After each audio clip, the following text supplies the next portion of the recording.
భారతీయ సంఘ సంస్కర్త ఉపాధ్యాయుని శ్రీమతి సావిత్రిబాయి పూలే జయంతి సందర్భంగా ఘనంగా నివాళులు అర్పించారు మేడ్చల్ జిల్లా ఫిషరీస్ కార్పొరేషన్ చైర్మన్ మన్నే రాజు. సీనియర్ నాయకులు గుబ్బల లక్ష్మీనారాయణలు, కాంగ్రెస్ పార్టీ సీనియర్ నాయకులు జేమ్స్. ఈ సందర్భంగా వారు మాట్లాడుతూ భారతీయ సంఘ సంస్కర్త తొలి ఉపాధ్యాయుని శ్రీమతి సావిత్రిబాయి పూలే జయంతి సందర్భంగా కళాకారుడు శంకర్ ఆధ్వర్యంలో ఘనంగా నివాళులు అర్పించారు.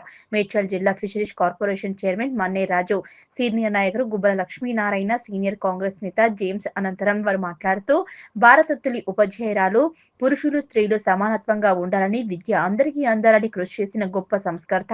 వారి యొక్క బాటలోనే మనమందరం నడవాలన్నారు. ఈ కార్యక్రమంలో శంకర్, వెంకటస్వామి, తారాసింగ్ నాయక్, శ్యామ్, ఎస్ఆర్ నాయక్ నగర్ మాజీ ప్రెసిడెంట్ ఆలూరు వెంకట శేషాచారి, బద్రి, నారాయణ, రాధాకృష్ణ, రమేష్, నిరంజన్, లక్ష్మణ్, శ్యామ్, అలీబాయ్, మహిళా నాయకులు శీలం కుమారి, రాణి, త్రివేణి, నర్మదా, నాగలక్ష్మి మరియు జయశ్రీరామ్ నగర్ కమిటీ సభ్యులు, మైత్రీనగర్ వాసులు, ఆర్జీకే వాసులు పాల్గొన్నారు.